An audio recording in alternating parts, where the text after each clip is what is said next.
Archives of Prasar Bharati presents the timeless treasure of golden era.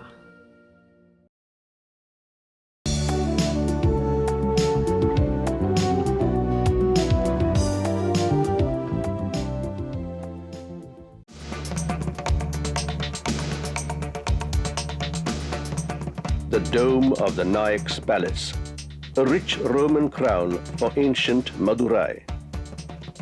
We took a break and then came to this city.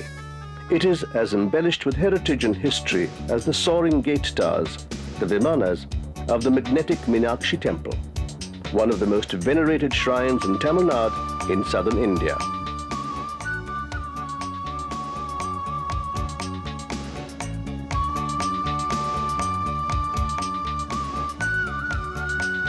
The temples of the south are treasure troves of the artistic heritage of generations of devotees.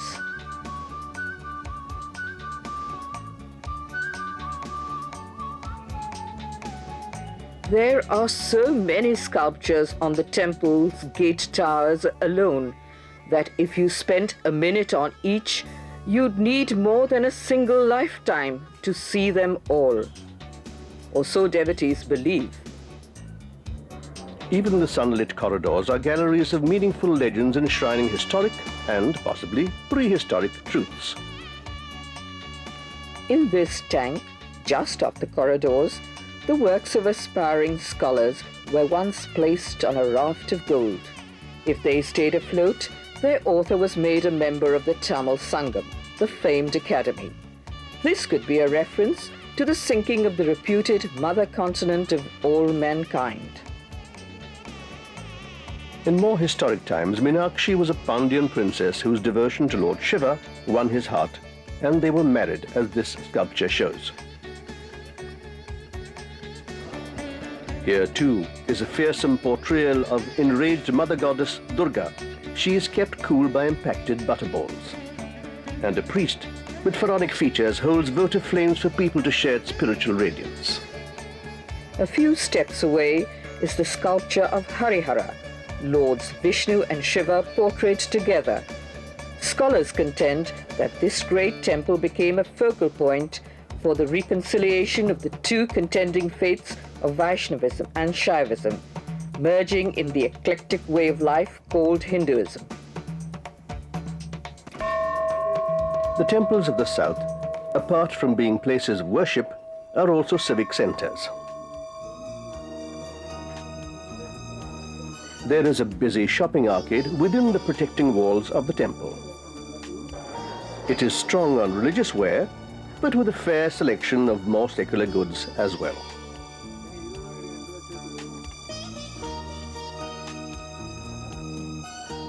Just off the arcade, a short flight of steps leads up to a most impressive museum with exhibits which would be the highlights of many other art galleries.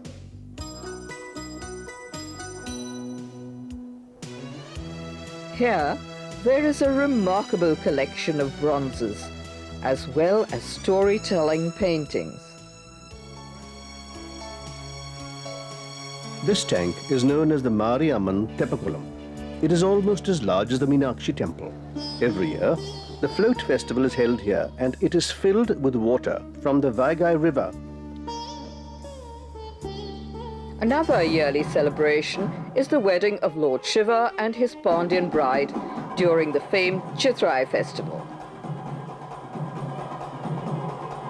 Madurai goes festive during those heady days, and folk artists like these dance on bare stages and in the open air. Their heritage of skills could well date back to the first Austric people who migrated to India, before either the Indo-Iranians from West Asia or the earlier Dravidians from the Mediterranean.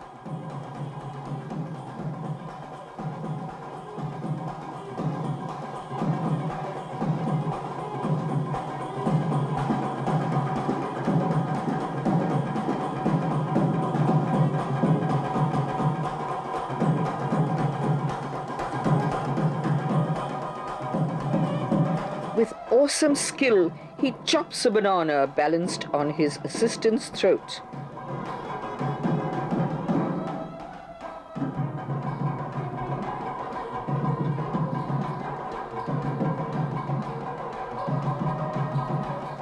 Years later, many thousands of years later, other men from the Mediterranean helped the ruler Thirumalai Naik to build this palace. It is a soaring, ornate extravagance with its stucco plaster rich and infoliated. An impressive collection of stone sculptures graces one of the rooms.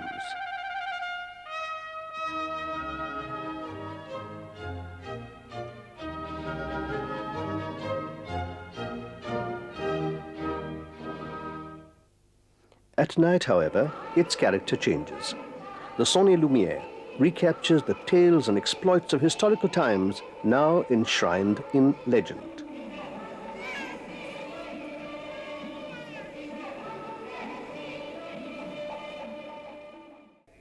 But not everything is historical and traditional in this bustling city.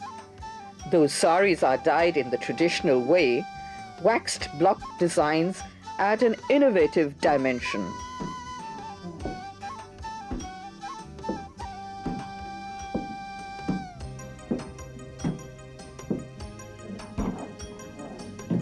These artisans are screen printing saris because even this graceful flowing dress is sensitive to fashion changes.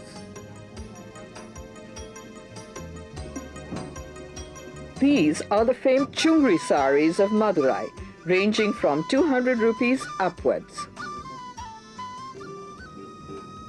Such response to changing trends has kept Madurai young and active in spite of it being reputedly over 2,500 years old. Looking at its busy street scenes today, it is difficult to believe that it all started as a forest shrine, probably as far back as 1600 BC.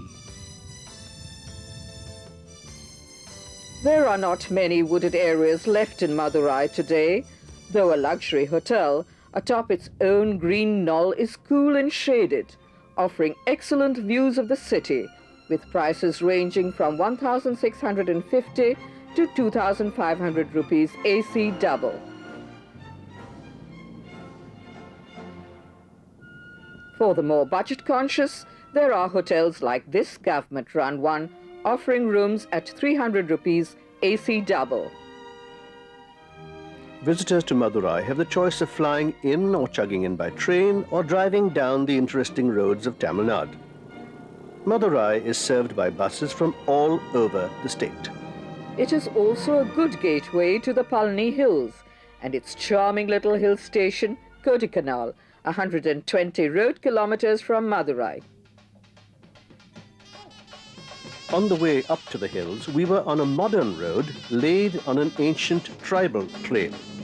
We stopped and drove a little off the road to an old Ayanar temple. These village deities, generally moustached and mounted, could have had their inspiration from memories of equestrian Indo-Iranian warriors who rode into India 3,500 years ago. Others believe that their roots reach very much further into time, mountain deities of successive ages being worshipped in the same shrine.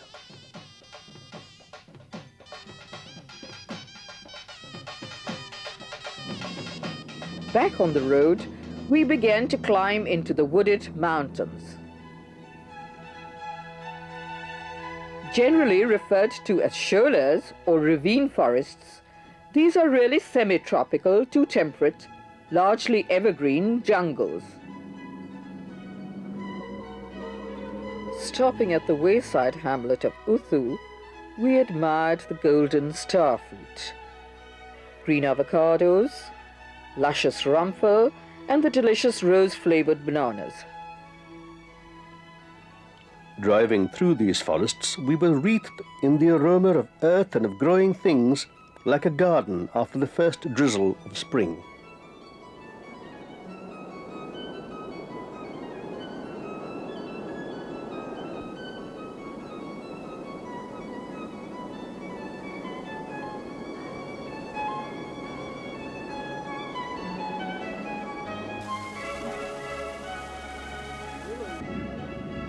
It was raining here and higher up in Kodaikanal. The silver cascade had become coffee cascade with all the compulsive gentleness of a Kurosawa film. Kodaikanal is a 2,133-meter high, never land wreathed in mist and greenness, rising out of its serene lake, and as cool and refreshing as if we'd been wrapped in fluffy, mint-scented towels. In such a place, in such a season, it's best to find a snug hotel. This top-of-the-market one overlooking the lake has a tariff of rupees 2,150 to 2,650 double with all meals. This state-run hotel has rooms ranging from 400 rupees to 600 rupees double. The next morning, dawn gold-plated the sky. Tourists' cameras buzzed and clicked in the garden of our hotel as we set off to explore Kodai. Prime destination is the lake, a man-made creation fed by streams and pouring down to Silver Cascade below.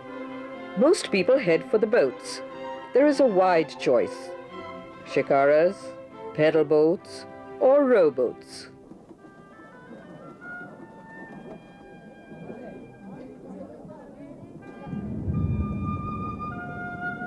And then the mist crept in, spreading its mystery.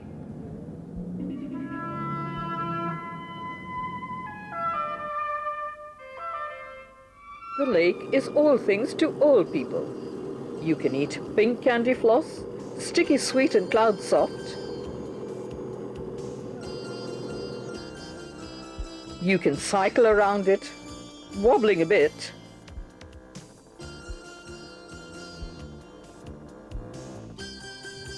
You can also trot around it on a horse. You can even drive around it if you don't want to feel the mist on your skin caressing like thistledown. Ideally, you should walk. The forest paths are inviting in their solitude. The woods are lonely, quiet and deep, and, like an Irish prayer, the roads rise up to meet you. Or, if you must have a purpose to walk, join the golf club. In the soft rain and mist of Kodai, the course is so Scottish, with its resident herd of sheep, that you can almost hear the skirl of bagpipes in the glen. And, indeed, there is a glen a little further up past a toll barrier. Here, on a terraced garden thrusting out over a valley, visitors turn to get a glimpse of another attraction of Kodai.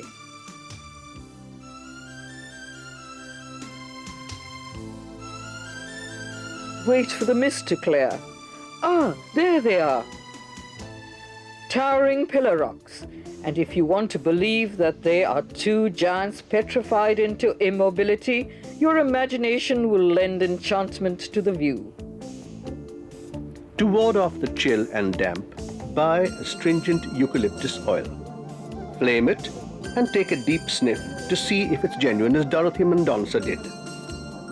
We asked her daughter Priya and her husband Andy what they liked about Kodai. Among all the hill stations in India, I found this very pleasant, mild. Any time of the year, it's quite cold, yet not, too bitterly cold. It's okay, pleasant. Those, undoubtedly, were the qualities that the first American visitors were looking for when they established Kodai back in 1845.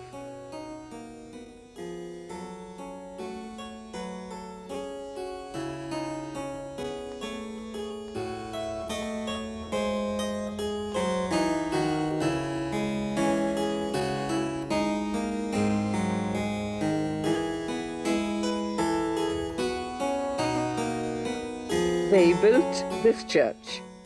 They embellished it with stained glass windows and nostalgia for the ambience of their homeland, adding another rich facet to India's heritage.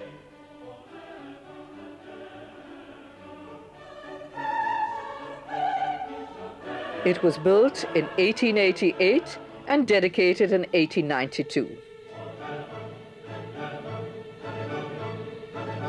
Not far from the church is Bryant's Park.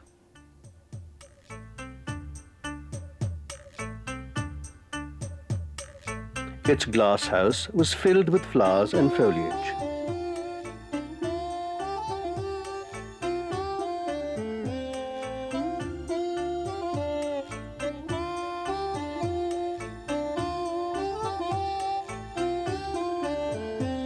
The bird of paradise flower brought out the sun.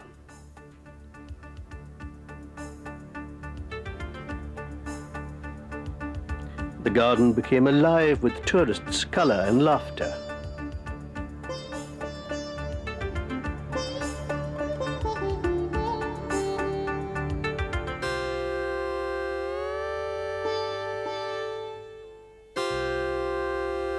We left the lily pond and went to Coaker's Walk, named after Lieutenant Coaker of the Royal Engineers, who cut this path in 1872. On a clear day, we could have seen forever.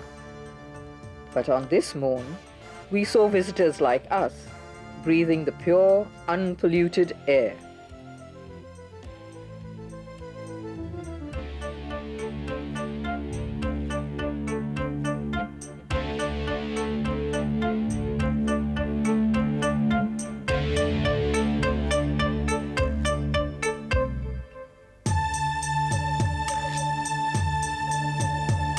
We returned to the lake, festive in the sun.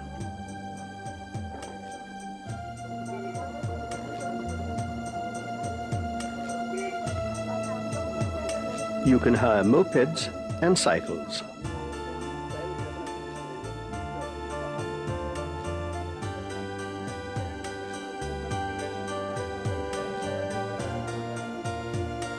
You can also shop around the lake. A short walk from the lake is this store, which specializes in handmade items. Many of them have been created by Hazards who live in the hamlets and villages around. There is a faint fragrance of sun-warmed wood and dried flowers in this shop, which gives it a rather Victorian air. The well-organized Tibetan sweater sellers have also come to Kodi. It's quite the done thing to go back to the plains with a sweater and shawls from these cheerful people. They bargain well, but with a happy grace which makes for a pleasant experience.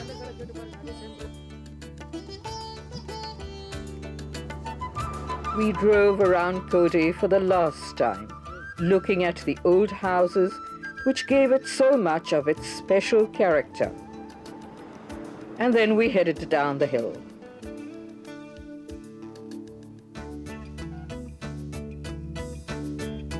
Just off the road leading down from Kodi, we found traces of the first people to come to these hills.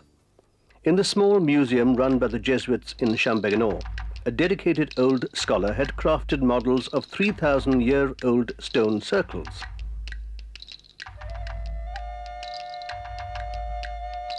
In another part of Tamil Nadu, we had seen such dolmen circles in a sacred place, which also held the images of horses and an Ayanar, which looked like a Dakshinamurti.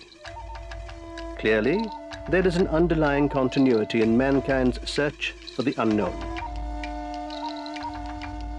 An appreciation of the beauty of the world around us is another response to the ethereal. Many of these butterflies and moths, we were told, are native to the Palni hills of Kodi.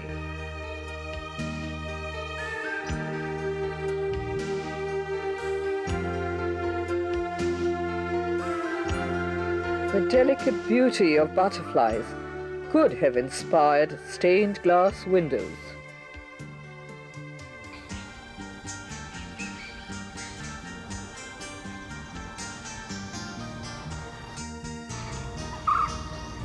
On the way down from Green Kodi, we met nature lovers Dieter and Hilla Zingle. They are dedicated bird watchers. Said Dieter, no, it is a very, very fantastic land for bird watching, because our experience is in the last 11 years we are coming to India since 1984, It is really fantastic for bird watchers. It's also fantastic for wildlife people, and it's really good for nature photographers like me, because I do this since very many years. It was bright and clear now, and the hills were filled with happiness. We weren't really happy to leave this southern wonderland, but the sparkle in the air made our parting less painful.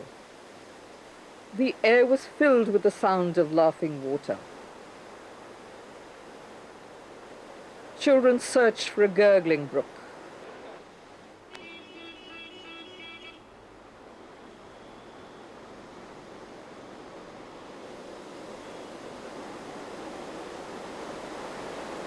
Above that gurgling brook, a monkey frolicked in the sunlit trees.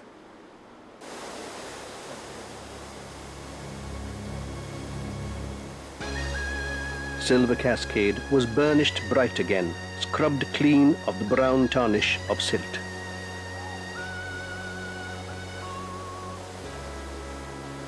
Briefly, very briefly, the water spread like shimmering metallic lace from the high shoulders of the mountains. We paused for a moment to savor it.